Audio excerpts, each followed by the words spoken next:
Jai Hind friends, welcome to Step 4 Special. Today in this video we will discuss DED IDMR paper 12 unit 3.2 objective of teaching social science. आइए इसके बारे में जानते हैं कि social science के क्या क्या ऑब्जेक्टिव होते हैं और किस प्रकार से यह विद्यार्थियों के लिए एक अच्छा नागरिक बनने में सहयोग होता है।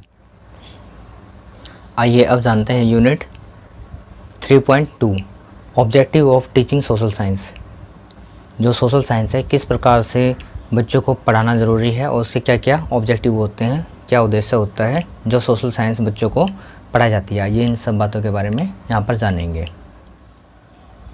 आज के भौतिक एवं वैज्ञानिक युग में विद्यालयों के पाठ्यक्रम में नागरिक शास्त्र का महत्वपूर्ण स्थान है।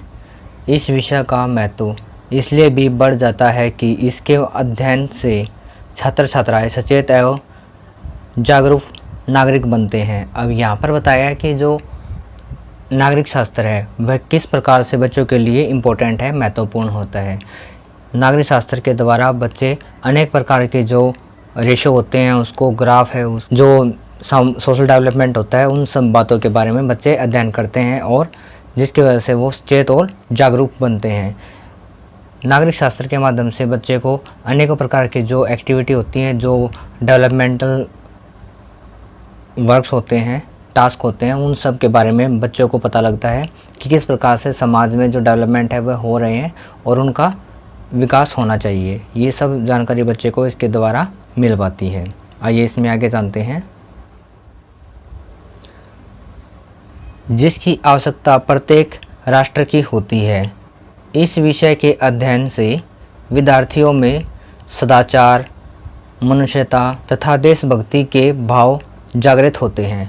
अब यहाँ पर बताया कि जब हम नागरिक शास्त्र के बारे में पढ़ते हैं तो उसके अंदर अनेक प्रकार के जो कंटेंट हैं वो होते हैं, जिससे बच्चे को एक जो राष्ट्र के प्रति भावना, राष्ट्रभक्ति है, देशभक्ति है, उसके संबंध में अनेक प्रकार के जो विचार हैं वो सुनने को मिलते हैं और बच्चे उससे मोटिवेट होकर और राष्ट्र के विकास के लिए कार्य करते हैं। इन सभी बातों के साथ साथ एक विद्यार्थी में जो सदाचार है, जो गुड मैनर्स होते हैं वो, और एक ह्यूमैनिटी है, उन सब बातों का भी डेवलपमेंट होता है। एक सफल इंसान और देश के राष्ट्र में योगदान वही इंसान दे सकता है जिसके अंदर सदाचार, मानवता और देशभक्ति की संपूर्ण जो गुण है वो विद्यमान हो, और इन सभी जो गुणों का निहित नागरिक शास्त्र के द्वारा बच्चे में होता है। आगे दिया गया इसमें, जिससे राष्ट्र की प्रगति निश्चित रूप से होती है, क्योंकि आज का छात्र कल का होने वाला देश का नागरिक होता है। अब यहाँ पर बताया गया कि जो बालक है वह आज जो स्टडी कर रहा है, जो अध्ययन कर रहा है, इन द फ्यूचर में जाकर उसका वो यूटिलाइज़ करेगा अपने आप का डेवलपमेंट करने के लिए और समाज का डेवलपमेंट करने के लिए, और वह इन सब आधारों पर ही एक देश का अच्छा नागरिक बन पाता है।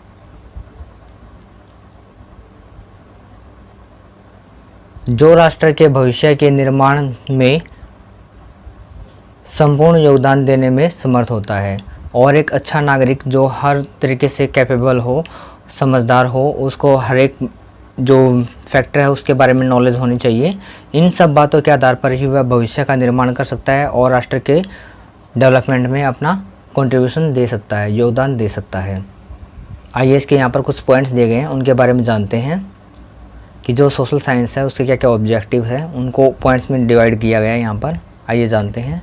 फर्स्ट दिया गया यहाँ पर, सामाजिक जीवन के महत्व का ज्ञान, नॉलेज ऑफ ग्रुप लाइफ। आइए इसके बारे में जानते हैं कि किस प्रकार से यह एजुकेशन में और सामाजिक विकास में इम्पोर्टेंट है।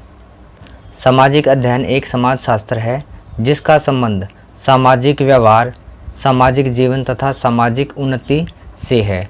अब यहाँ पर बताया कि जो सोशल डेवलपमेंट है वह किस प्रकार से बच्चे के लिए इम्पोर्टेंट है, वो सब बताया गया है कि जब बच्चे का डेवलपमेंट होता है वह समाज में रहकर ही होता है, और जो समाज है वह उसके हर एक दायित्व का, उसकी हर एक नीड को पूरा करने में उसको सहयोग करता है, जिसका संबंध सामाजिक व्यवहार, जीवन तथा सामाजिक उन्नति से होता है। अब यहाँ पर बताया कि जब हम बच्चे के लिए इस प्रकार के पाठ्यक्रम का निर्माण करते हैं और बच्चे को ये पाठ्यक्रम अध्ययन करवाते हैं तो बच्चे का जो सर्वांगीण विकास है वो आसानी से हो पाता है और वह समाज की मुख्य धारा के साथ आराम से जुड़ सकता है और अपना जो सामाजिक जीवन है, कंट्रीब्यूशन है, उसके अंदर वो कर पाता है।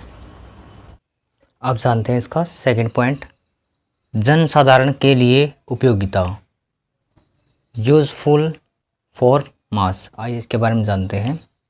इस विषय की शिक्षा जनसाधारण के लिए उपयोगी है क्योंकि प्रत्येक व्यक्ति पागल, दिवालिया तथा देशद्रोही को छोड़कर नागरिक होता है। उसे सामाजिक तथा राजनीतिक अधिकार मिले होते हैं जिसका सही या गलत उपयोग उस व्यक्ति की क्षमता पर निर्भर करता है। अब यहाँ पर जो उपयोगिता बताई गई है वह प्रत्येक व्यक्ति के बारे में बताई गई है कि प्रत्येक व्यक्ति को मत का अधिकार है। वह अपने मत के अकॉर्डिंग किसी भी प्रकार की जो प्रतिक्रिया है या सरकार है उसको सिलेक्ट कर सकता है और अपने एक अधिकार के अकॉर्डिंग किसी भी चीज़ को समर्थन कर सकता है, किसी भी थॉट को या फिर जो पॉलिटिकल पार्टी है या फिर जो भी टास्क सोसाइटी के लिए किया जा रहा है उसके लिए अपना जो वोट है वह रख सकता है। इन सब के अंदर भी कुछ कैटेगरी बताई गई हैं जिसको इन सब में इन्वॉल्व नहीं किया जाता, जिसको नागरिकता के अधिकारों से वंचित किया जाता है। वो 3 कैटेगरी दी गई हैं। अगर कोई पागल हो, अगर किसी का IQ लेवल कम है, वो दिवालिया, अगर किसी के पास धन संपदा कुछ भी नहीं है, वह बिल्कुल किसी प्रकार की प्रॉपर्टी नहीं रखता है, या देशद्रोही, अगर वह किसी भी प्रकार के जो देश के सीक्रेट्स हैं अगर वह बाहर उसको शेयर करता है या फिर उसका कोई भी ऐसा कार्य जो उसको देशद्रोही की श्रेणी में दर्शाता है तो वह इस प्रकार की सुविधाओं से वंचित हो जाता है। आइए इसमें आगे जानते हैं पॉइंट थर्ड, आदर्श नेतृत्व विकसित करने की आवश्यकता, नीड फॉर डेवलपमेंट। आइए इसके बारे में जानते हैं कि सोशल साइंस किस प्रकार से एक आदर्श नेतृत्व के विकास में हेल्पफुल होती है। सामाजिक अध्ययन की शिक्षा से विद्यार्थी राष्ट्र निर्माता, देशभक्त तथा समाज सुधारक भी बनते हैं। वे देश विदेश की सामाजिक, आर्थिक, राजनीतिक समस्याओं से भी परिचित हो जाते हैं। जब बच्चे सामाजिक अध्ययन है जो सोशल साइंस है की स्टडी करते हैं तो बच्चों के अंदर जो राष्ट्र निर्माण है उसके प्रति भावना है वह डेवलप होती है। समाज में सुधार के कार्य है वह उनके लिए रिस्पॉन्सिबल होता है, अपने मत रखने लग जाता है और देश विदेशों में जो घट रही अनेकों प्रकार की एक्टिविटीज़ हैं उनको एनालाइज करके उनके बेसिस पर वह खुद से एक राष्ट्र के निर्माण में, सोशल डेवलपमेंट में, सोसाइटी के डेवलपमेंट में अपना कंट्रीब्यूशन देता है। यह एक आदर्श नेतृत्व के निर्माण में बहुत ही ज़रूरी होता है। सोशल साइंस के जो ऑब्जेक्टिव्स हैं उनके बारे में यहाँ पर बताया गया है। इसमें आगे दिया गया है, जिससे फलस्वरूप उसमें राष्ट्र प्रेम, मानव प्रेम, सहानुभूति तथा एकता के भाव दृढ़ हो जाते हैं। यह शास्त्र तो सामाजिक रहन सहन का शास्त्र है। अब जो सोशल साइंस बताया गया उसमें अनेक प्रकार की जो अच्छाइयाँ हैं व्यक्ति में वो डेवलपमेंट होती हैं। राष्ट्र प्रेम, मानवता के प्रति उसकी रिस्पॉन्सिबिलिटी, एक दूसरे के प्रति उसका जो कंट्रीब्यूशन होता है वो होता है, और एकता की भावना और दृढ़ भावना उसके अंदर डेवलपमेंट होती है कि वह किसी भी हद तक जाकर समाज के लिए, राष्ट्र के लिए अपना कंट्रीब्यूशन देता है ताकि समाज और राष्ट्र डेवलपमेंट कर सके। ये सब की सब जो सुविधाएं हैं बच्चे को, या नॉलेज है बच्चे को समाज शास्त्र के द्वारा मिलती है। और यहाँ पर बताया गया कि जो समाज शास्त्र है वह सामाजिक न होते हुए वह रहने का या फिर जीने का एक ढंग सिखाता है, इसलिए यह सामाजिक रहन सहन का शास्त्र है, ये यहाँ पर बताया गया है। अब इसका जानते हैं 4 पॉइंट। आइए जानते हैं वैज्ञानिक दृष्टिकोण का विकास।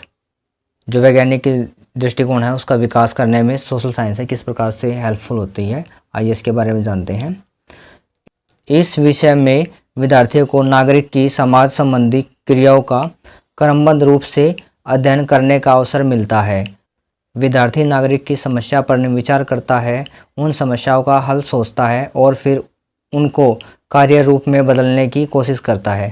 अब यहाँ पर बताया कि जो कोई भी व्यक्ति है वह अपने कार्य को क्रमबद्ध तरीके से चलाने के लिए, या फिर कुछ भी जो ऑब्जेक्ट होते हैं या फिर जो टास्क होते हैं उनको सही तरीके से परफॉर्म कराने के लिए एक जो स्टेप है, एक फ्लो चार्ट है वो बनाता है, जिसको अच्छे से फॉलो करके वह अपने जो रिस्पॉन्सिबिलिटीज़ है उसको पूरा करता है। जब व्यक्ति अपनी सभी रिस्पॉन्सिबिलिटीज़ को अच्छे से पूरा कर लेता है तो वह समस्याओं का सुधार करने में और उनका जो बदलाव है उनमें लाने की कोशिश करता है, जिसकी वजह से वह अनेक प्रकार के जो डेवलपमेंट है उनको प्राप्त करता है और समाज के विकास में अपना सहयोग प्रदान करता है। आइए इसमें आगे जानते हैं। इस प्रकार का सामाजिक समस्याओं के एक निष्कर्ष पर पहुंचा जाता है। अब यहाँ पर बताया गया कि जो सोशल साइंस है वह इन सभी समस्याओं का समाधान करके उनके निष्कर्ष को निकालता है और उस निष्कर्ष के बेसिस पर ही जो समस्या है उसका सॉल्यूशन प्रदान करता है, ताकि वह इन द फ्यूचर और भविष्य में इस प्रकार की समस्या ना हो। ये जो सब की सब प्रक्रिया है यह सोशल साइंस के द्वारा सीखने को मिलती है। इसमें आगे दिया गया पॉइंट 5 व्यवहारिक उपयोगिता, प्रैक्टिकल यूटिलिटी। आइए इसके बारे में जानते हैं कि सोशल साइंस किस प्रकार से व्यवहारिक उपयोगिता में अपना योगदान निभाती है, उसके लिए ज़रूरी है। आज का युग प्रयोगवाद है। यही कारण है कि मनुष्य ऐसे ज्ञान को प्राप्त करना चाहता है जिनकी व्यवहारिक जीवन में उपयोगिता हो। इस उपयोगिता का संबंध धनोपार्जन से नहीं बल्कि उस ज्ञान को प्राप्त करने से है जिससे मनुष्य अपने जीवन को शांत और खुशहाल बना सके। अब यहाँ पर बताया गया कि जो सोशल साइंस है वह व्यक्ति के किस प्रकार के उत्थान है, जो उसका डेवलपमेंट है, कार्य करती है। वह न सिर्फ एक धन अर्जन करने की बारे में सोचता है, वह सोचता है कि जो उसका जीवन है वह शांतिपूर्वक और सुखमय हो। उन सभी प्रतिक्रियाओं को, उन सभी कार्यों को करके वह अपने जीवन को खुशहाल बनाने में आगे बढ़ता है। ये सब का सब जो बताया गया है सोशल साइंस के द्वारा ही संभव है। आइए इसमें आगे जानते हैं। सामाजिक अध्ययन विषय के अंतर्गत ऐसे प्रश्न उठते हैं जिसको समाधान हेतु सुख शांति मिलती है। अंत में निष्कर्ष रूप से कहा जा सकता है सामाजिक अध्ययन की शिक्षा विद्यार्थियों की कर्तव्य निष्ठा, सदाचारी तथा आदर्श नागरिक बनाने में सक्रिय योगदान देती है। अब यहाँ पर बताया गया कि जो सोशल साइंस है, सामाजिक अध्ययन है, वह प्रत्येक व्यक्ति के सर्वांगीण विकास के लिए, उसके जीवन में सुख समृद्धि के लिए अनेक प्रकार के प्रयत्न करता है और उनका उपयोग व्यक्ति अपने जीवन में करता है। सामाजिक अध्ययन के द्वारा वह अनेक प्रकार के जो कर्तव्य निष्ठा, सदाचारी और आदर्श नागरिकता के गुण हैं उनका डेवलपमेंट करके अपने जीवन को खुशहाल बनाता है। इन सभी आवश्यकताओं को पूरा करने के लिए जो सोशल साइंस है, जो सामाजिक अध्ययन है, वह अपना महत्वपूर्ण योगदान निभाता है और इसके द्वारा बच्चे अनेक प्रकार की जो प्रतिक्रियाएं सीखते हैं। इसलिए जो सोशल साइंस है, सामाजिक अध्ययन है, उसको करिकुलम में इन्वॉल्व किया गया है ताकि बच्चे देश और विदेश के बारे में जानकर एक अच्छा नागरिक बन सके और अपनी आवश्यकताओं के अनुसार डिसीजन ले सके। ये यहाँ पर बताया गया है।